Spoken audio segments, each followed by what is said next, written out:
Have you ever wondered why you can't stop checking your phone? Why do you find yourself mindlessly scrolling through social media when you should be working? Or why that little red notification badge seems to have an almost magnetic pull on your attention? If you've ever asked yourself these questions, you're not alone. In fact, a recent study found that the average person checks their smartphone a staggering 96 times a day. That's once every 10 minutes. But here's the real kicker: 70% of those checks are within just 5 minutes of the previous one. It's like we're caught in an endless loop, constantly returning to our devices without even realizing it. Now, imagine if you could harness that same addictive power for your own product or service. What if you could create something so engaging, so habit-forming, that your customers couldn't help but come back again and again? Well, that's exactly what we're going to explore in today's episode of CEO's Library, the 1% Bookshelf. I'm your host, and today we're diving deep into the fascinating world of habit-forming products with the book Hooked: How to Build Habit-Forming Products by Nir Eyal. Today's book, Hooked, is a game changer for anyone looking to create products that truly resonate with users. It's not just about building something useful, it's about creating something that becomes an integral part of people's lives. And trust me, by the end of this episode, you'll never look at your favorite apps the same way again. But before we dive in, let me tell you a bit about the author, Nir Eyal. Nir is not just another Silicon Valley guru spouting buzzwords. He's a behavioral designer who has spent years studying the psychology behind our digital habits. He's taught at Stanford Graduate School of Business and Design School, and his work has been featured in Harvard Business Review, TechCrunch, and Psychology Today. What sets Nir apart is his unique blend of academic rigor and real-world experience. He's not just theorizing from an ivory tower, he's been in the trenches, founding and selling companies, advising startups, and helping businesses of all sizes create habit-forming products. In other words, he knows his stuff. Now let's get into the meat of the book. At its core, Hooked introduces us to what Nir calls the hook model. This is a 4-step process that, when implemented correctly, can create strong user habits. The 4 steps are trigger, action, variable reward, and investment. Think of it like a recipe for addiction, but in a good way. It's about creating products that people love to use, that solve real problems, and that keep users coming back not because they have to, but because they want to. Let's break down each step of the hook model, starting with triggers. Triggers are the spark that sets the whole habit-forming process in motion. They're like the starting gun in a race, signaling to the user that it's time to take action. But here's where it gets interesting. There are 2 types of triggers: external and internal. External triggers are things in our environment that prompt us to act. Think of that push notification on your phone, the email in your inbox, or even the icon of an app on your home screen. These are all designed to catch your attention and say, "Hey, it's time to engage with me." Let me give you a real-world example. Have you ever noticed how Facebook sends you an email telling you that you have notifications waiting? That's an external trigger. It's Facebook reaching out and saying, "Come back, there's something here for you to see." But the real magic happens with internal triggers. These are triggers that come from within us, our emotions, our thoughts, our habits. And this is where habit-forming products really shine. Imagine you're feeling lonely. What do? For many of us, the answer is to open Instagram or Facebook. The app itself didn't tell you to do that. Your emotion did. That feeling of loneliness has become internally associated with the action of opening a social media app. Or think about boredom. When you're standing in line at the grocery store, what do? Chances are you pull out your phone and start scrolling. The internal trigger of boredom has been linked to the action of using your phone. This is powerful stuff, folks. When a product can attach itself to an internal trigger, it becomes almost automatic for users to engage with it. It's no longer about the company pushing you to use their product. It's about the product becoming the solution to an emotional or situational cue.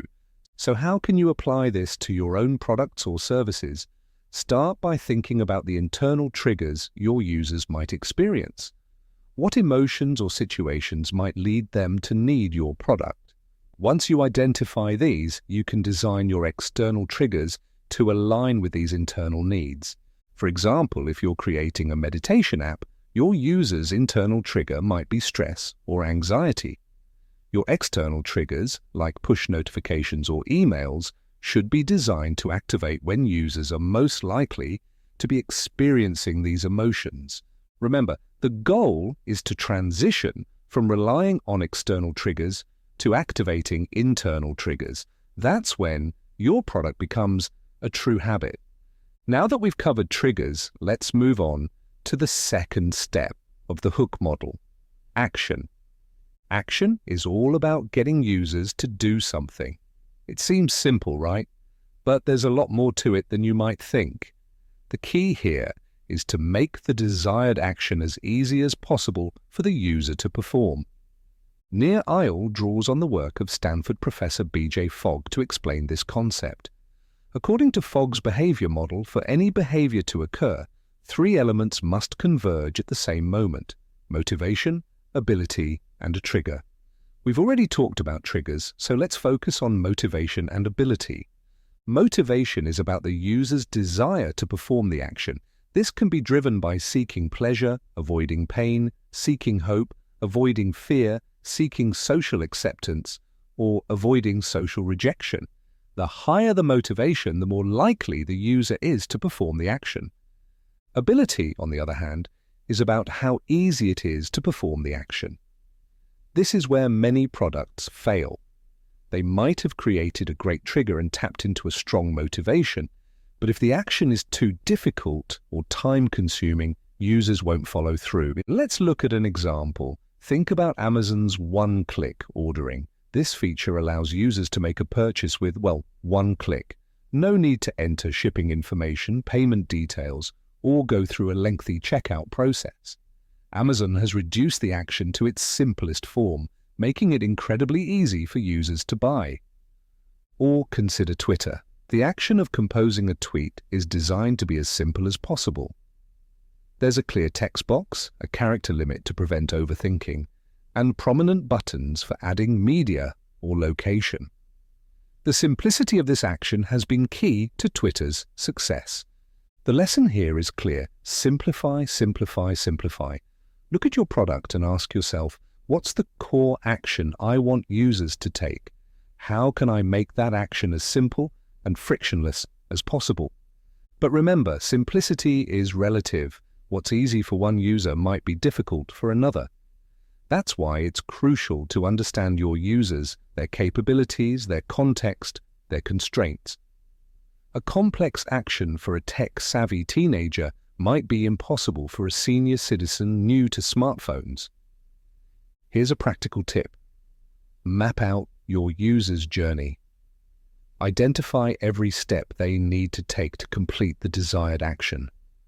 Then, ruthlessly eliminate or simplify each step. Can you reduce the number of clicks? Can you pre-fill information? Can you provide clearer instructions? The goal is to make the action so simple that users can do it without thinking. When you achieve this, you're well on your way to creating a habit-forming product. Now we come to the third step of the hook model, and in my opinion, this is where things get really interesting. We're talking about variable rewards. You see, the human brain is wired to crave rewards. When we take an action and receive a reward, our brains release dopamine, a neurotransmitter associated with pleasure and satisfaction. This creates a powerful drive to repeat the action in the future. But here's the kicker. If the reward is always the same, we get bored. Our brains are novelty-seeking machines. We crave the unexpected, the variable. That's why slot machines are so addictive. You never know what you're going to get when you pull that lever. Near Isle identifies 3 types of variable rewards that habit-forming products can offer. 1. Rewards of the tribe. 2. Rewards of the hunt. 3. Rewards of the self. Let's break these down. Rewards of the tribe are all about social validation. They tap into our innate desire for connection, acceptance, and recognition from others. Think about the likes and comments you get on social media. Each time you post, you're never quite sure how people will respond. And that uncertainty keeps you coming back for more. LinkedIn does this brilliantly with its endorsements feature. You never know when someone might endorse your skills, and each endorsement feels like a little pat on the back. It's a variable reward that keeps users engaged and encourages them to build out their profiles further. Next, we have rewards of the hunt. These are about the pursuit of resources, information, or even bargains. It's the thrill of the chase, the excitement of discovery. This is why we can spend hours scrolling through Pinterest or shopping on Amazon. We're constantly on the hunt for that next great find. Spotify's Discover Weekly playlist is a perfect example of this. Every Monday, users get a personalized playlist of new music based on their listening habits. The anticipation of what songs might be included and the possibility of discovering a new favorite track creates a powerful variable reward that keeps users coming back week after week. Finally, there are rewards of the self. These are about personal achievements, mastery, and self-expression. They tap into our intrinsic motivations and our desire for competence and control. Duolingo, the language learning app, uses this type of reward beautifully. As you complete lessons, you earn points and move up levels. But it's not just about accumulating points. The app throws in surprise quests, time challenges, and bonus skills. You never quite know what challenge you'll face next, creating a variable reward that keeps you striving to improve. The key to effectively using variable rewards is to solve the user's problem while leaving them wanting more. It's a delicate balance. You need to provide enough satisfaction to keep users engaged, but not so much that they no longer feel the need to return. Here's a tip for applying this to your own products. Think about the core value you're providing to your users. How can you introduce variability into that value? Can you gamify certain aspects? Can you introduce social elements? Can you create anticipation for future rewards? Remember, the goal isn't to manipulate users, but to create an experience that's genuinely rewarding and engaging. When done right, variable rewards can transform your product from a tool into a delightful experience that users can't wait to return to. We've covered triggers, action, and variable rewards. Now it's time for the final step of the hook model: investment. This is where many products fall short. They might nail the first 3 steps, creating an engaging experience that brings users back repeatedly. But without the investment phase, they miss out on the key element that cements the habit and increases the likelihood of future engagement. So what exactly is the investment phase?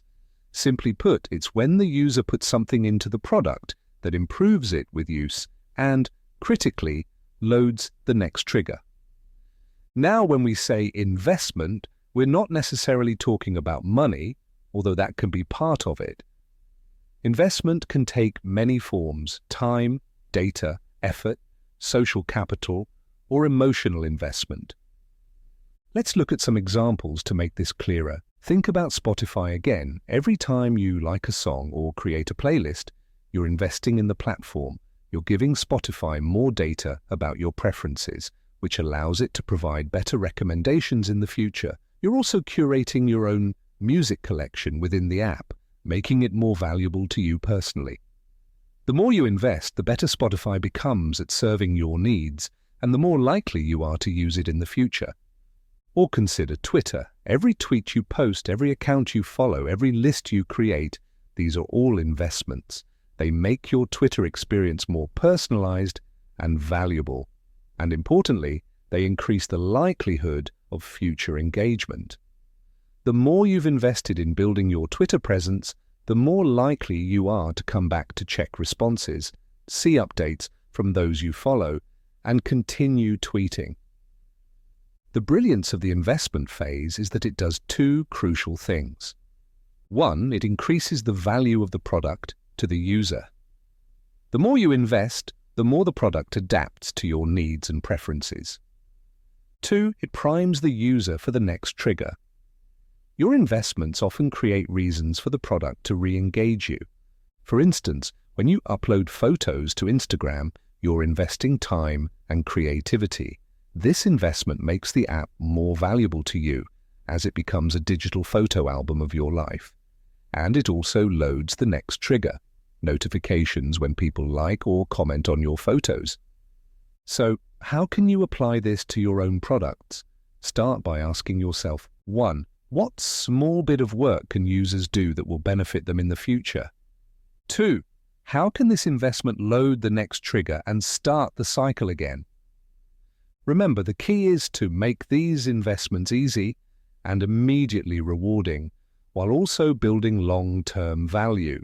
For example, if you're building a fitness app, you might ask users to input their goals and current fitness level when they first sign up. This initial investment helps personalize their experience. Then, after each workout, you might prompt them to log their progress.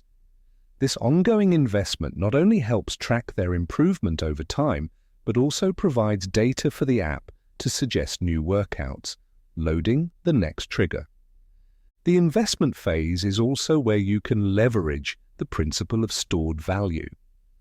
The more value users store in your product, be it data, content, followers, or reputation, the more they'll want to come back and use it. Think about how hard it would be to switch from Spotify to another music streaming service after you've spent years curating playlists, or how reluctant you'd be to leave Twitter if you've built up a large following. That's the power of investment. But here's an important caveat. With great power comes great responsibility. As product creators, we have an ethical obligation to use these techniques to genuinely improve people's lives, not to exploit them. The goal should be to create habits that help users solve real problems or achieve meaningful goals, not to foster mindless addiction. Now that we've walked through all 4 steps of the hook model, trigger, action, variable reward, and investment, let's step back and look at the bigger picture. The power of the hook model lies in its cyclical nature. Each pass through the hook increases the likelihood of the next pass. Over time, these cycles create powerful habits that keep users coming back to your product, not out of conscious decision-making, but out of habit. But creating a habit-forming product isn't just about implementing these 4 steps. It's about truly understanding your users, their needs, their motivations, and their pain points. It's about creating genuine value and solving real problems. Here are some key takeaways to remember as you apply these concepts to your own products or services. 1. Start with the user. Understand their internal triggers, the emotions or situations that prompt them to seek out a solution. Your product should address these needs in a meaningful way. 2. Make it easy. Reduce friction at every step. The easier it is for users to take action, the more likely they are to do so. 3. Reward variably. Keep users engaged by offering rewards that are satisfying, yet leave them wanting more. Mix up the types of rewards you offer to appeal to different motivations. 4. Encourage investment. Give users the opportunity to put something of themselves into your product.